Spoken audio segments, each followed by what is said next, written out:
आज चीचली गांव में एक गृहस्थ के घर हमने आश्रय लिया और वहीं भोजन प्रसाद पाई। जब मैंने आज ये अनुभूति किया सुबह सुबह कि नहीं, मैया नहीं चाहती कि मैं किसी वीडियो या अन्य किसी तरह का सांसारिक क्रिया में अपने आप को संलग्न रखूं, तो आज के बाद, अभी के बाद अब आपको मेरी वीडियो लगभग नहीं मिलेगी। नर्मदे हर। आज 8वां दिन है, चूँकि 6ठे और 7वें दिन मेरी तबीयत भी थोड़ी ठीक नहीं थी, कुछ डिहाइड्रेशन जैसा हो गया था।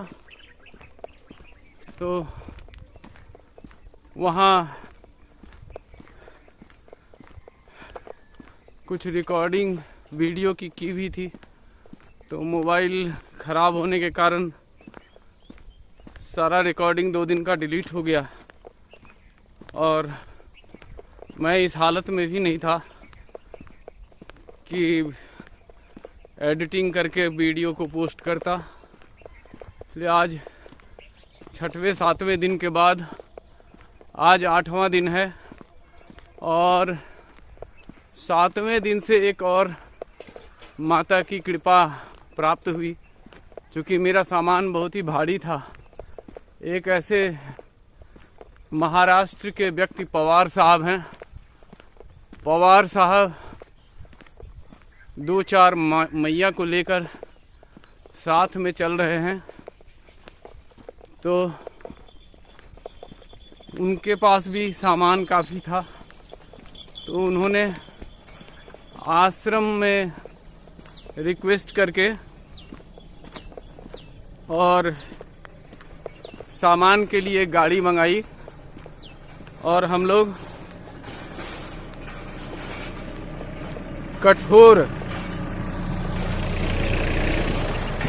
कठोर गांव से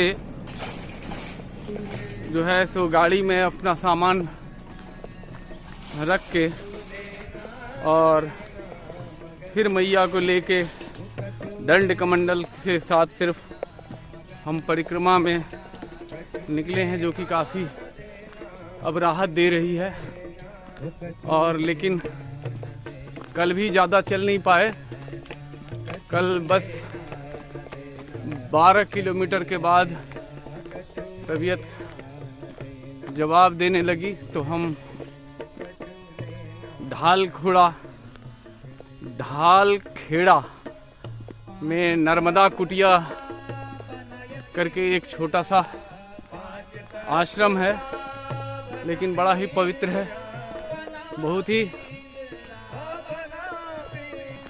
भक्ति भाव से वो परिक्रमावासी की सेवा करते हैं। दिन में भी भोजन प्रसादी ली, रात में भी लिया। और वहाँ एक मैया आई थी जिन्होंने एक शॉल और 40 रुपए दान में दिए।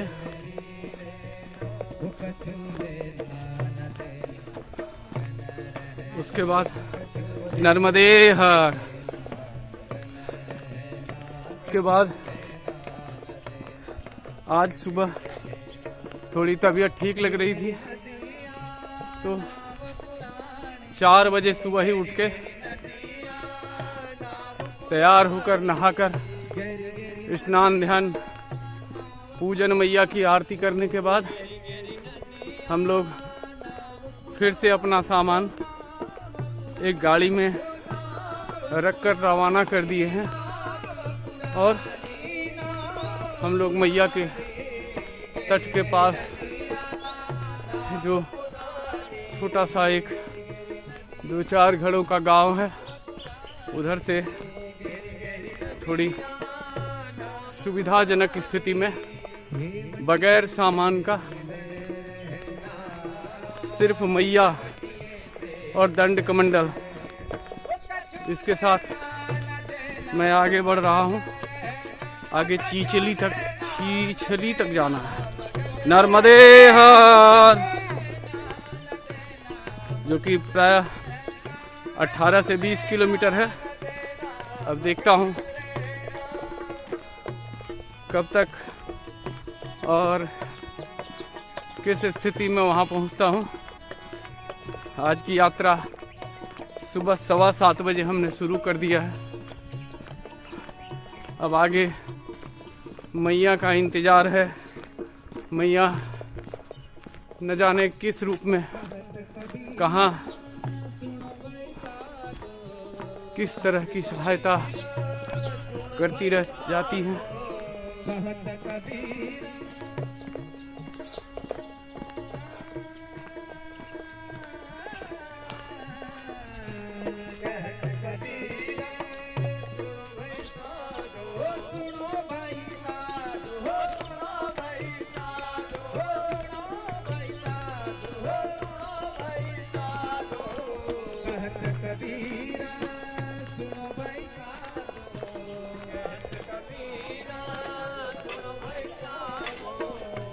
नर्मदे हर, नर्मदे हर, नर्मदे हर।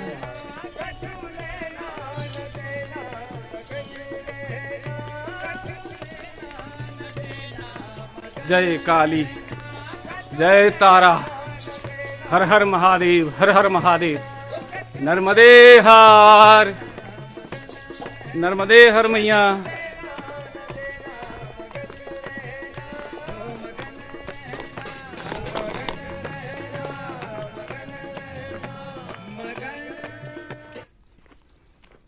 वीरान झाड़ियां हैं, झाड़ियों के बीच एक पगडंडी जा रही है। निशान के लिए कहीं कहीं किसी तरह का एक छोटा कपड़ा पेड़ पे बंधा हुआ मिलता है,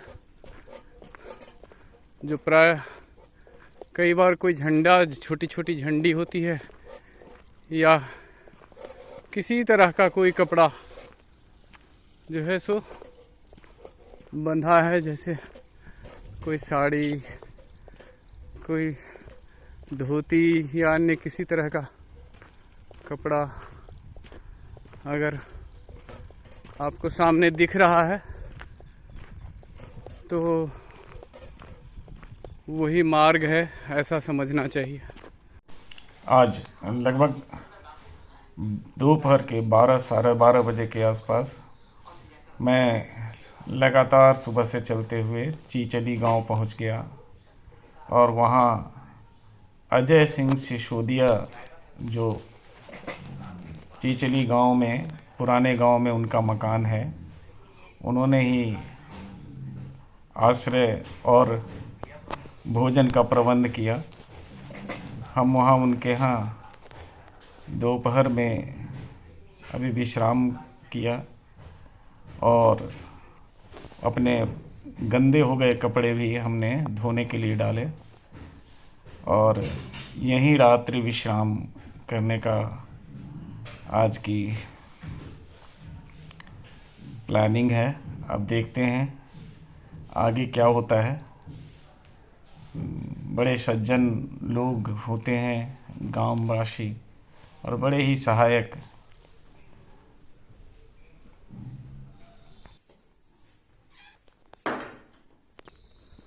आज एक ऐसी विशेष जानकारी मैं आप लोगों से साझा करना चाहूँगा, क्योंकि जब हम नर्मदा परिक्रमा के लिए अपने घर से लोगों से अनुमति ली थी तो सभी ने अनुमति दिए, परंतु मेरी बेटी वो जानती थी कि पापा वीडियो बना सकते हैं। उन्होंने इस बात के साथ अनुमति दी कि आप छोटा सा एक वीडियो ज़रूर डाल देना, नर्मदे हर, ताकि हम सभी परिवार वालों को पता चलता रहे कि आप कहाँ से कैसे गुजर रहे हो, किस परिस्थिति में हो। वैसे हमने तो प्रण लिया था कि मुझे कोई वीडियो नहीं बनानी है, क्योंकि वीडियो बनाना या किसी तरह का रोमांच को दिखाना ये मेरा उद्देश्य इस यात्रा के लिए नहीं है। फिर भी बेटी मेरी लाडली है, उसने कहा तो मैंने सोचा कि चलो ठीक है, 1-2 मिनट की छोटी सी कोई वीडियो डाल दिया करूँगा। लेकिन जब मैं यहाँ पहुँचा और यहाँ पर मैंने वीडियो शूट करने लगा, तो कहीं न कहीं मुझे ऐसा लग रहा था कि मैं अपनी उद्देश्य से भटक रहा हूँ, क्योंकि वीडियो कहीं न कहीं आपको फिर से संसार में घसीटेगी। किसी न किसी तरीके से आप में कामना, मान, प्रतिष्ठा, धन इत्यादि प्राप्त करने की इच्छा जागृत हो सकती है। लेकिन फिर भी मैं 2-4 दिनों तक छोटा छोटा क्लिप में वीडियो बनाने लगा। नर्मदे हर मैया।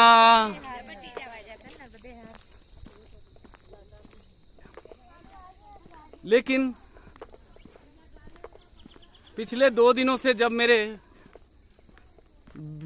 मोबाइल के कैमरे में कुछ दिक्कत आ गई, तो शायद मैं उसे यूं ही साधारण समस्या समझकर लेने लगा बात को और उसे ठीक करवाने की कोशिश की। 1-2 दुकानों पर भी मैंने ट्राई किया, लेकिन वहाँ भी कैमरा इसका ठीक नहीं हो पाया। फिर मैं उल्टे कैमरे से ही अभी भी रिकॉर्ड कर रहा हूँ और सोचा ऐसे ही कुछ क्लिप डाल दिया करूँगा। लेकिन आज एक मैया ने ये बात बताई कि शायद मैया नहीं चाहती कि आप वीडियो बनाएं, और ये बात मेरे मन में पहले से ही चल रही थी, क्योंकि वीडियो बनाना, फिर उसकी एडिट करना, फिर इसको डबिंग करके अपनी जो अनुभव है उसमें डालना इत्यादि करने में कम से कम प्रतिदिन रात के 1.5-2 घंटे 3 घंटे अधिक लग जाते हैं, जिसमें आप फिर से संसार में कनेक्ट होने लगते हो। तो फिर इस यात्रा का पूरा लाभ कैसे, जब आप फिर से संसार में ही कनेक्ट हो रहे हो। नर्मदे हर मैया। तो इसको देखते हुए मैंने ये तय किया कि नहीं, जब मैं किसी कामना से निकला नहीं हूँ, ना मुझे धन की कामना है, ना मान की कामना है, ना यश की कामना है, ना किसी तरह की प्रशंसा या निंदा की परवाह है, तो ऐसे में बहुत सारे लोग हैं, यूट्यूबर्स हैं, या कुछ लोग तो सिर्फ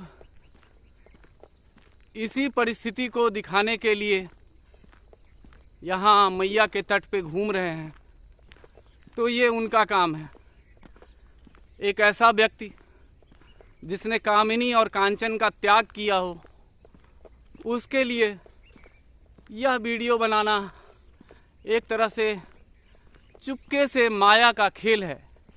चुपके से माया फिर से संसार में खींचना शुरू कर देती है, और इंसान को पता भी नहीं चलता। तो आज मुझे जब इस बात की अनुभूति हुई कि नहीं,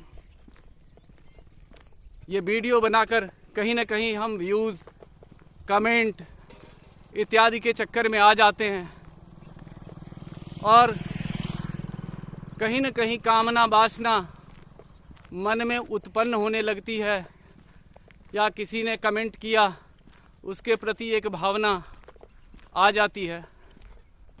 तो यह हमारी यात्रा के लिए उचित नहीं है।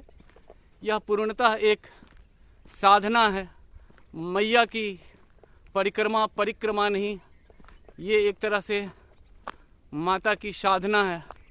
और इस साधना में हमें किसी तरीके से इस जगत से अपने आप को अलग रखें तो ही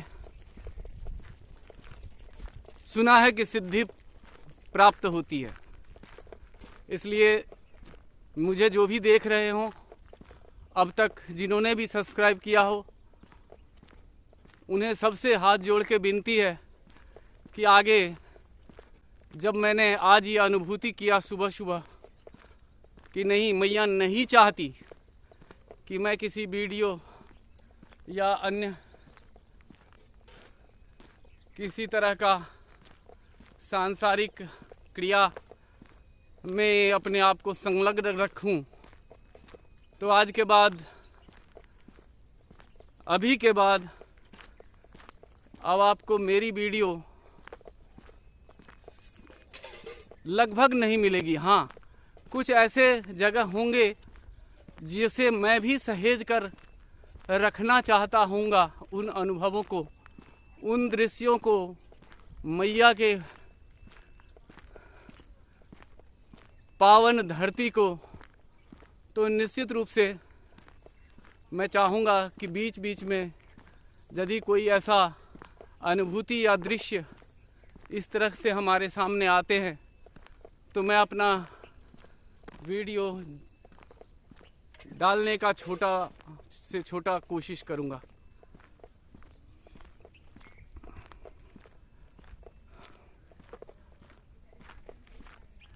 अब क्योंकि हमारा उद्देश्य वीडियो बनाकर एक तरह से सस्पेंस पैदा करना नहीं है।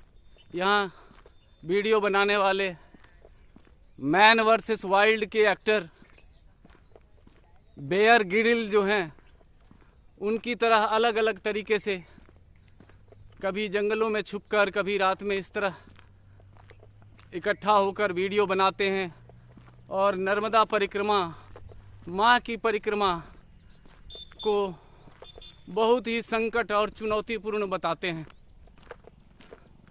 संकट और चुनौतीपूर्ण उनके लिए होगा जिन्हें माँ में ये विश्वास नहीं, माँ में यकीन नहीं, लेकिन जिन्हें अपने इष्ट देवता, अपनी माँ और अपने गुरुदेवों पर विश्वास है, उनके लिए जरा सा भी संकट नहीं है। और जैसे जैसे आप प्रार्थना करेंगे, निश्चित रूप से आपकी जो पथ के जो संकट हैं वो कम होते जाते हैं। आप मुझे ही देख लीजिए, मैं ही लगभग 18 किलो के बोझ से चल रहा था और उसके बाद मैया से प्रार्थना की तो मैया ने कुछ ऐसा प्रबंध कर दिया कि अब मेरे हाथ में सिर्फ ये दंड और कमंडल है और मैया खुद मेरे हृदय से लटकी हुई हैं, हृदय में बैठी हुई हैं, मेरे इष्ट बैठे हुए हैं और मैं बड़े आनंद की अनुभूति करता हुआ अभी आपके सामने हूँ। और वस्तुतः बात भी सही है, हमें इतना सामान लेकर नहीं चलना चाहिए था, लेकिन ये बात की पक्की जानकारी तब होती है जब आप उसे लेकर चलना शुरू करते हैं। वो भी 1, 2 दिन, 10 दिन, 15 दिन के लिए नहीं, पूरे लगभग 8 महीने तक। देवशयनी से पहले पहले हमें फिर से इस जल को लेकर माँ की परिक्रमा करते हुए ओमकारेश्वर और ममलेश्वर में इसी जल से पूजा करते हुए अपनी परिक्रमा को विराम देना पड़ता है तब तक। इसलिए मैं तो कहता हूँ कि सच्ची अनुभूति भी तभी होगी जब सामान मतलब संसार से कनेक्शन सामान जितना भी लेके चल रहे हैं, हालांकि यहाँ पे जगह जगह थोड़ी दूर ही सही लेकिन आश्रम बने हुए हैं, छोटे भी हैं बड़े भी हैं, खूब बड़े भी हैं, और हर तरह की सेवा यदि मैया चाहती है तो आपको भोजन प्रसादी पानी चाय।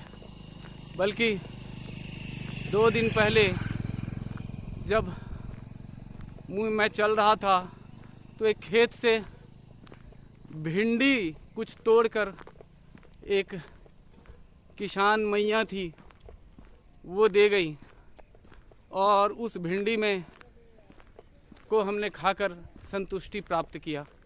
कई बार चूँकि केले पपीता की खेती इधर बड़े वैज्ञानिक तरीके से की जाती है, तो नर्मदे हर यहाँ से कोई न कोई कुछ न कुछ आपको मैया की कृपा रहे तो सेवा अवश्य देती है और आपको मिलता है। इसलिए ज़्यादा बोझ लेकर ना चलें, जिस स्थिति में हो उसी स्थिति में बस चल दें और अपने मन को पूरा का पूरा 16 आना का 16 आना, किसने क्या दिया, किसने क्या खाना खिलाया, कहाँ भोजन प्रसादी मिली नहीं मिली, कहाँ चाय मिला नहीं मिला, किसने निंदा की किसने प्रशंसा की, इन सब से अलग होते हुए सिर्फ अपने इष्ट का नमन, इष्ट का चिंतन, उनके रूप का चिंतन, उनकी लीलाओं का चिंतन करते हुए आप आगे बढ़ें। मेरा यह विश्वास है कि मैया की कृपा अगर रही तो निश्चित रूप से आपको अपने इष्ट और मैया के दर्शन मिलेंगे। इधर से रास्ता है नर्मदे हर परिक्रमा मार्ग, सीधा सीधा सीधा है पास में है परिक्रमा मार्ग। इधर लोग कुछ जा रहे हैं। अच्छा चलिए, इधर कोई जल वगैरह लेने के लिए इस छोटी सी जो नदी मैया में जा रही हैं उसमें जा रहे थे। मुझे ऐसा लगा कि शायद इधर से ही रास्ता हो, क्योंकि पता नहीं चलता कि कहाँ से क्या रास्ता जा रहा है।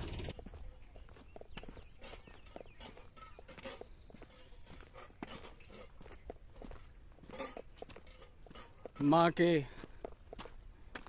इस मार्ग को दुर्गम बताकर और सनसनी फैलाकर मुझे ऐसा लगता है कि मैं यह अपराध कर रहा हूँ। माँ का ये तट दुर्गम नहीं है, इसमें भिन्न भिन्न प्रकार के पशु पक्षी, पेड़ पौधे, पत्थर, जहाँ हर कंकर में शंकर का वास है, एक दिव्य अनुभूति होती है। इसलिए बार बार इस तरह की बातें बताकर कि माँ का पथ दुर्गम है, माँ का पथ दुर्गम है, ये एक अपराध है।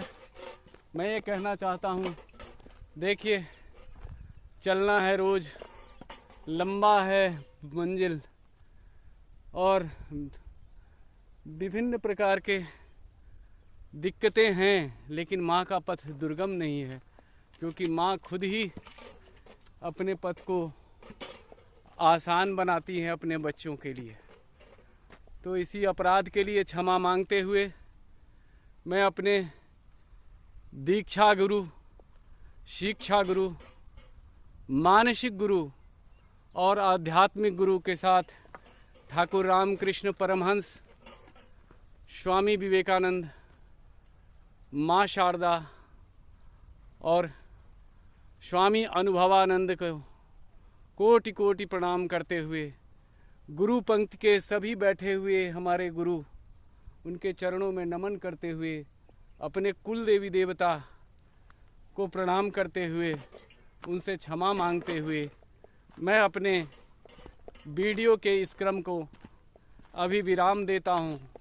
मैंने कहा है कि कुछ भी ऐसा अनुभूति होता है जिसे मैं सहेज कर रखना चाहता हूँगा, तो निश्चित ही माँ की अनुमति से मैं आप लोगों के साथ साझा करूँगा। तब तक के लिए नर्मदे हर।